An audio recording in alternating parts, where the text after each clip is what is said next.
Eliza Fletcher, aos 34 anos, levava uma vida que à primeira vista parecia ser o reflexo da estabilidade, da bondade e da dedicação. Ela era professora do jardim de infância, esposa amorosa e mãe de 2 meninos pequenos. Seu dia a dia girava em torno de sua família, da sala de aula e de uma rotina de hábitos simples e saudáveis, como acordar bem cedo para correr. Eliza conheceu seu marido, Richard Fletcher, na igreja. O relacionamento dos dois floresceu ali, entre bancos de madeira e sermões de fé. E foi exatamente naquele mesmo templo, envoltos por amigos e familiares, que em 2014 trocaram votos de casamento. Uma união pautada por princípios, pelo amor à família e por uma fé que sempre esteve presente em suas decisões. Ela também era herdeira de uma das empresas mais tradicionais de Memphis, a Orgill Inc., uma gigante do setor de distribuição de ferragens. A família Fletcher tinha status, nome e dinheiro. Mas, curiosamente, Eliza nunca demonstrou interesse pelo império familiar. O que realmente fazia seu coração vibrar não era o mundo dos negócios, era o mundo das crianças. A educação foi sua verdadeira paixão. E esse amor pela docência era genuíno, quase palpável. Começou lecionando na Promise Academy em Nashville. Lá, ensinava as primeiras letras e números a crianças pequenas, muitas delas em situação de vulnerabilidade. Além disso, treinava alguns dos alunos em esportes, incentivando-os com seu espírito alegre e sempre ativo. Mais tarde, Eliza se mudou para Memphis, onde passou a lecionar na prestigiada St. Mary's Episcopal School, uma das escolas para meninas mais reconhecidas do estado de Tennessee. Era nesse espaço que ela parecia florescer ainda mais. A relação com as alunas era de afeto, cuidado e proximidade. Seu jeito gentil e carismático fazia dela não só uma professora querida, mas também um exemplo a ser seguido. Em um vídeo tocante, registrado dentro da sala de aula, é possível vê-la cantando com as meninas. This little light of mine, I'm gonna let it shine. Hide it under a bushel, no! Com um sorriso no rosto e olhos cheios de ternura, Eliza incentivava as crianças a deixarem brilhar sua própria luz, exatamente como ela fazia todos os dias. No final da canção, apresenta sua cadelinha Jane às alunas. Com uma voz doce, explica que na casa onde vive com o marido e 2 filhos, Jane é a única menina. Além dela, claro. A conexão que mantinha com suas alunas era profunda, sincera, quase maternal. Eliza era esse tipo raro de pessoa, genuína, dedicada, iluminada. Mas em uma madrugada comum de setembro, sua luz seria brutalmente apagada. Era a madrugada do dia 2 de setembro de 2022, uma sexta-feira. A cidade de Memphis ainda dormia. As ruas estavam quietas, cobertas por uma escuridão abafada de fim de verão. Enquanto a maioria das pessoas ainda estava em suas camas, Eliza já havia acordado, como fazia todos os dias, preparando-se para sua corrida matinal. Eliza não corria por obrigação. Correr era parte de quem ela era. Um hábito, um refúgio, uma extensão do seu próprio corpo em movimento. Mais do que um simples exercício, a corrida fazia parte da sua identidade. Ela era maratonista dedicada, e não qualquer maratonista. Eliza já havia participado da Maratona de St. Jude e naquele mesmo ano ficou em 22º entre todas as mulheres competidoras. Essa colocação lhe garantiu algo cobiçado por muitos: a qualificação para a Maratona de Boston, uma das mais prestigiadas do mundo. Todos os dias, como um ritual, Eliza saía cedo, por volta das 4 horas, para correr cerca de 8 milhas, quase 13 quilômetros. O trajeto era sempre o mesmo, pelas redondezas do campus da Universidade de Memphis, um percurso que ela conhecia bem, uma rotina que até então parecia segura. Mas naquela manhã, algo foi diferente. Por volta das 6h45, um ciclista que passava pela área notou algo estranho no chão. Ao lado da calçada estavam um celular, uma garrafa d'água e um par de sandálias Champion. Ele parou a bicicleta, observou os itens por um momento e pensou que talvez alguém os tivesse deixado cair por acidente. Como qualquer um faria, Ele pensou em procurar o dono, mas não havia ninguém por perto. Apenas 1 hora depois, o mistério começaria a se desenrolar de forma trágica. O marido de Eliza, Richard Fletcher, ligou para a polícia. Ela não havia voltado para casa. Era algo totalmente fora do normal. Imediatamente a preocupação se transformou em medo. Quando os policiais chegaram à área onde os objetos foram encontrados, confirmaram: o celular e a garrafa eram de Eliza. Mas as sandálias, estranhamente, não pertenciam a ela. Ninguém da família as reconhecia. A investigação começou a ganhar velocidade.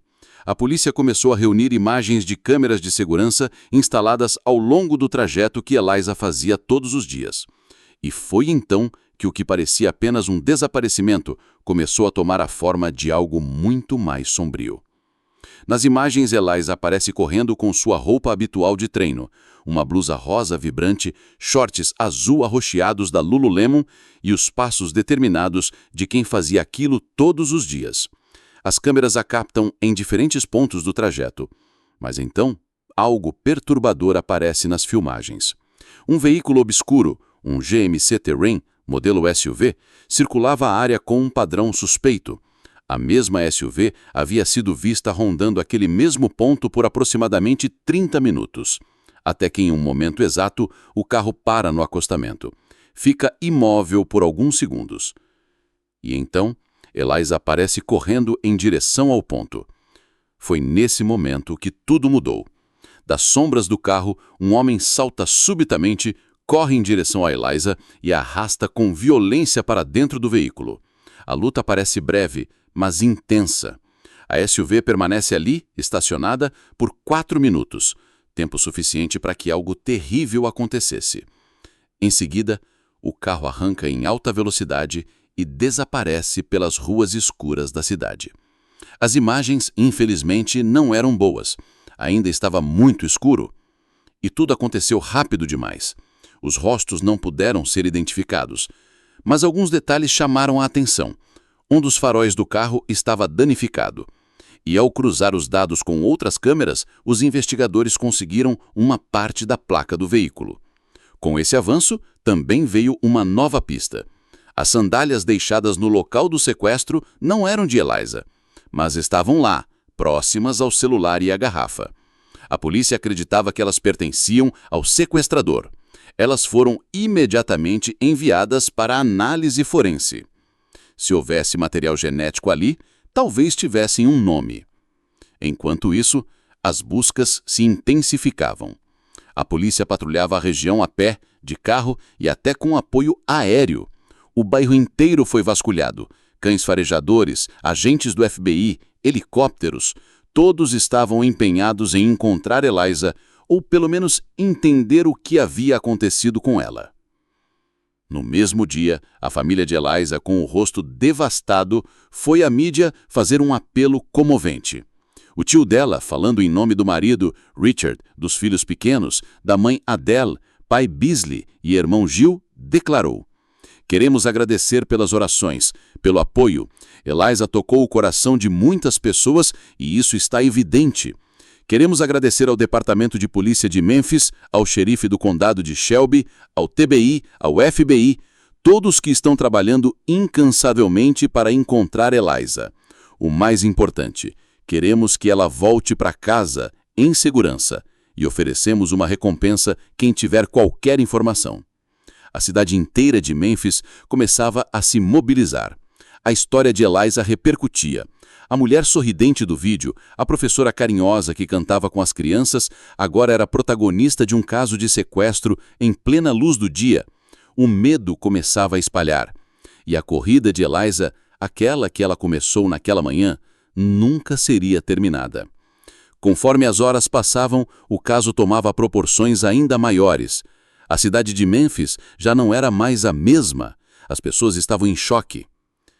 Uma mulher jovem, mãe de 2 filhos, havia simplesmente desaparecido durante uma corrida habitual, em plena rua, em pleno bairro residencial, com câmeras de segurança por todos os lados.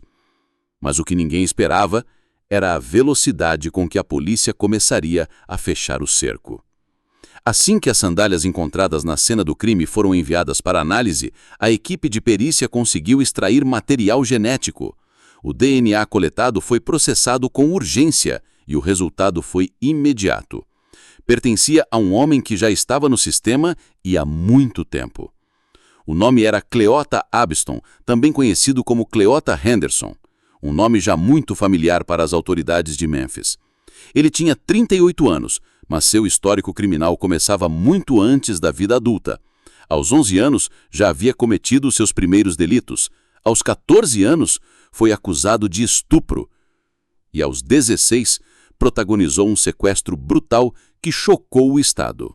Naquele crime de 2000, Cleota e um comparsa haviam sequestrado o advogado Camp Duran, um profissional respeitado da cidade, no meio da noite, por volta das 2 da manhã. O advogado foi forçado para dentro de um carro sob ameaça de morte. A vítima só conseguiu escapar porque conseguiu chamar atenção na rua e gritar por socorro. Mais tarde, ele declarou que, se não tivesse conseguido escapar, teria sido morto naquela noite. Por esse sequestro, Cleota foi condenado e cumpriu 20 anos de prisão. Durante o tempo que passou atrás das grades, os registros mostram que ele acumulou pelo menos 19 acusações internas de má conduta, incluindo exposição indecente. Em resumo, Cleota era um predador com um passado violento, e agora ele estava em liberdade havia apenas 2 anos. Com o nome revelado, os investigadores partiram em busca do veículo envolvido no crime, e menos de 2 dias depois do desaparecimento de Elisa, encontraram um SUV escuro, um GMC Terrain, estacionado em um lote de carros. O detalhe mais marcante, o farol danificado, igual ao do veículo visto nas imagens das câmeras.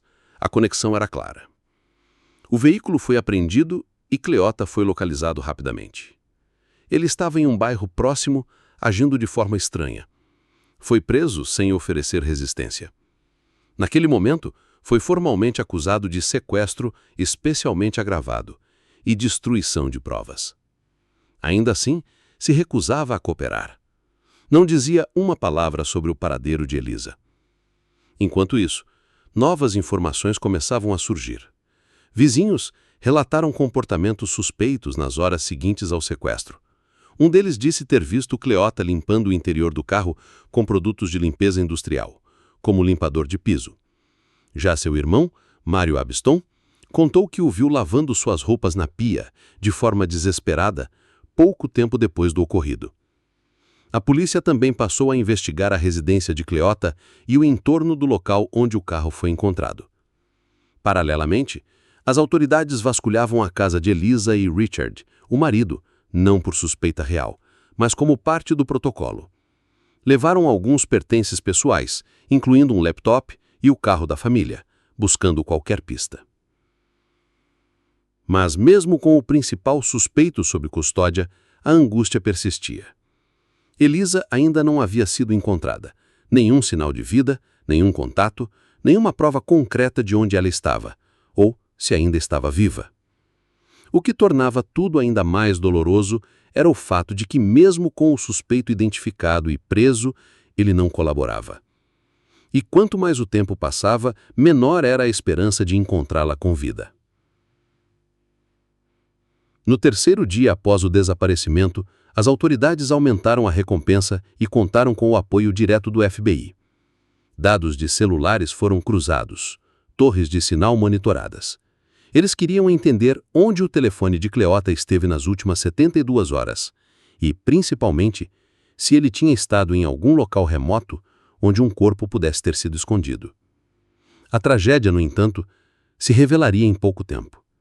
Na noite de 5 de setembro de 2022, exatamente 4 dias após o desaparecimento, a polícia recebeu uma denúncia.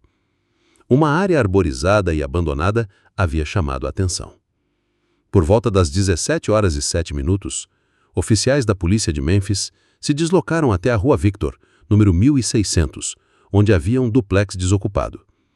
Nos fundos da propriedade, em meio ao mato e entulhos, os policiais encontraram um corpo.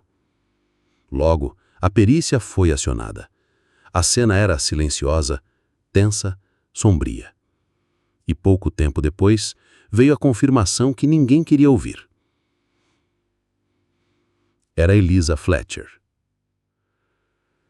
A confirmação abalou não apenas Memphis, mas o país inteiro. O corpo encontrado na Rua Victor número 1600, nos fundos de um duplex abandonado, pertencia a Eliza Fletcher. O local era uma área marginalizada, cercada por mato e detritos, distante cerca de 11 quilômetros de onde ela havia sido vista pela última vez. A cena era desoladora. O corpo estava parcialmente escondido atrás da residência abandonada e o estado em que foi encontrado sugeria violência extrema. Exames posteriores revelariam que Eliza havia sido baleada na cabeça. Ela também apresentava fraturas na mandíbula e lesões nas pernas, indicativos de espancamento ou agressão física intensa. Além disso, os investigadores encontraram seus shorts de corrida jogados dentro de uma sacola plástica nas proximidades. Era um detalhe que, para a equipe forense, reforçava a hipótese de agressão sexual. Embora o laudo toxicológico apontasse a presença de fentanil no corpo de Eliza, não havia qualquer histórico de uso de substâncias ilícitas. Nenhuma fonte próxima relatava envolvimento com drogas. As autoridades acreditavam que o entorpecente foi introduzido por Cleota Abston, possivelmente para subjugar ou controlar a vítima. Ainda assim, o relatório não especificava por quanto tempo o fentanil esteve presente no organismo dela, nem confirmava com clareza o abuso sexual. Mas era uma suspeita que se tornava cada vez mais evidente. Enquanto isso, novas provas surgiam e começavam a montar um quebra-cabeça cruel. Dados obtidos pelo FBI e cruzamentos de sinal de celular mostraram que o telefone de Cleota esteve exatamente na área onde Eliza foi sequestrada no horário exato do crime. O mesmo aparelho também havia sido rastreado na zona em que o corpo dela foi encontrado, nos dias seguintes. Havia, portanto, prova física, DNA, prova técnica, dados de celular e testemunhos oculares do comportamento suspeito de Cleota após o crime. A cadeia de evidências era robusta e, mesmo assim, ele não falava absolutamente nada. Permanecia em silêncio durante os interrogatórios, evitando colaborar, ignorando perguntas. O comportamento de Cleota fora da delegacia também chamava a atenção. Um vizinho afirmou tê-lo visto, nas horas posteriores ao desaparecimento de Eliza, limpando obsessivamente o interior do carro com produtos químicos, incluindo desinfetante de chão. O irmão dele, Mário Abston, revelou à polícia que o viu lavando suas roupas à mão, na pia, com pressa e nervosismo. As roupas estavam manchadas. Esses relatos foram suficientes para a polícia emitir novas ordens de busca e apreensão. Não apenas contra Cleota, mas agora também contra seu irmão, Mário Abston, que foi preso por posse de substâncias controladas, incluindo fentanil e heroína, e porte ilegal de arma de fogo durante a prática de um crime violento. Já Cleota teve novas acusações adicionadas ao seu processo: homicídio doloso em primeiro grau, assassinato durante a prática de sequestro, identidade falsa, uso fraudulento de cartão de crédito, roubo de propriedade abaixo de $1.000 e mais. O volume de evidências era tão esmagador que muitos se perguntavam por que ele ainda insistia em se declarar inocente. Mesmo com a prisão preventiva e fiança fixada em $500.000, a justiça caminhava em ritmo acelerado para levá-lo a julgamento. Mas a história de Cleota não terminava aí. Enquanto o caso de Eliza dominava os noticiários, uma denúncia anterior veio à tona. Uma que, se tivesse sido tratada com a devida urgência, talvez tivesse evitado essa tragédia. Cerca de um ano antes do sequestro de Eliza, uma jovem chamada Alicia Franklin havia denunciado um estupro brutal cometido por Cleota Abston. O ataque ocorreu em 2021 e Alicia descreveu ter sido rendida à mão armada, violentada sexualmente e deixada com traumas físicos e psicológicos profundos. Ela fez tudo certo. Denunciou, se submeteu ao exame de corpo de delito, entregou o kit de coleta de DNA, mas nada aconteceu. O kit de Alicia ficou 9 meses parado, sem análise, em um limbo burocrático. Durante esse tempo, o nome de Cleofer nunca foi cruzado com o dela, e ele permaneceu livre.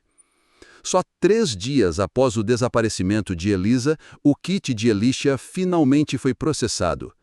Quando o resultado saiu, mostrou que o DNA colhido era de Cleotha Abston, o mesmo homem que agora estava sendo acusado pelo sequestro e assassinato de Elisa Fletcher.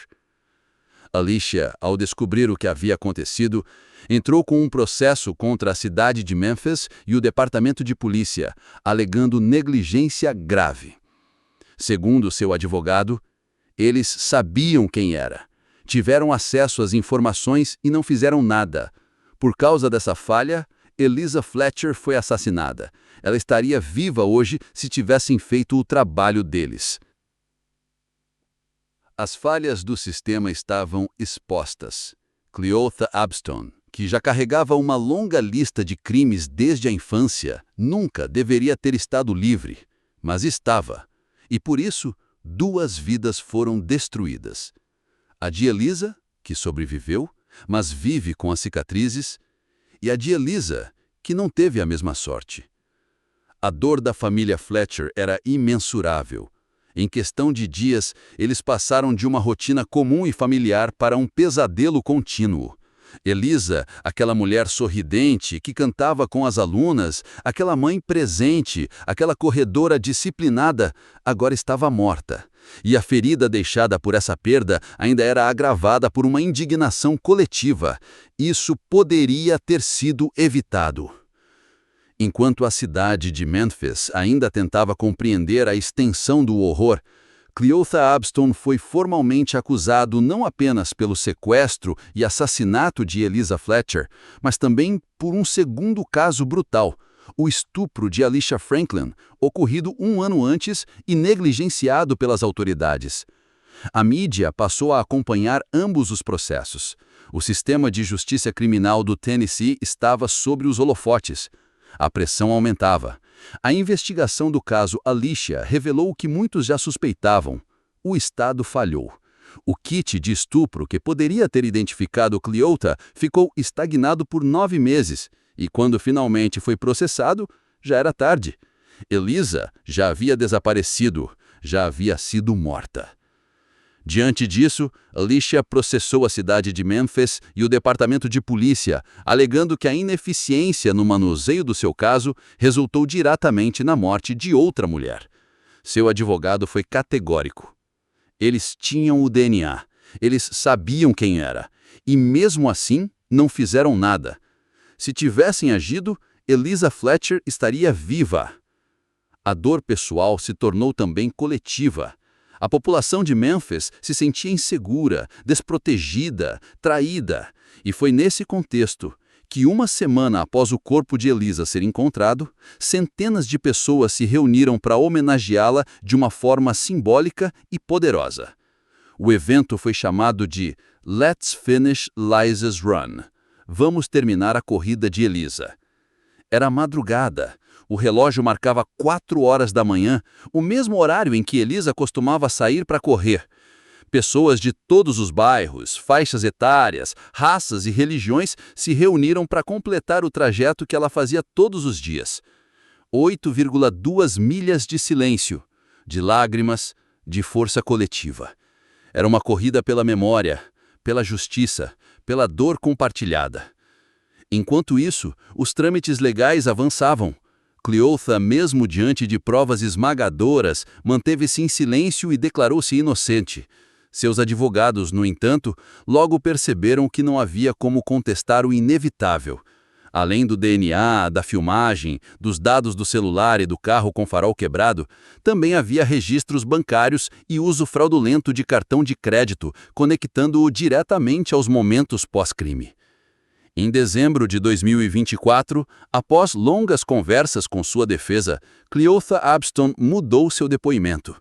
Em uma reviravolta anunciada, declarou-se culpado de todos os crimes relacionados ao sequestro, estupro e assassinato de Eliza Fletcher. Seus advogados justificaram a decisão. Nós nos reunimos com ele diversas vezes, explicamos que não havia chance de vencer esse caso. A evidência era irrefutável, não havia o que mais fazer. Ao aceitar o acordo, Cleota renunciou ao direito de apelar da sentença. Isso significava que ele nunca teria direito à liberdade condicional nem revisões futuras. Estaria encarcerado até o fim da vida, como declarou o promotor do caso.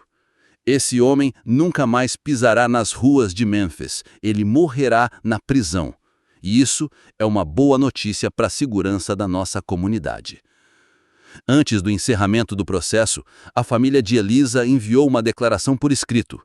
Não houve gritos, não houve ódio, apenas tristeza e uma mensagem poderosa. Não sabemos o que aconteceu com você, Cleota, para que se tornasse alguém tão cheio de ódio, com tanto desejo de machucar. Mas, seja o que for, isso não explica e nem justifica o que você fez. Você destruiu a nossa família, mudou nossas vidas para sempre. Eliza nunca fez nada contra você. Pelo contrário, ela teria sido a primeira a te ajudar se você precisasse.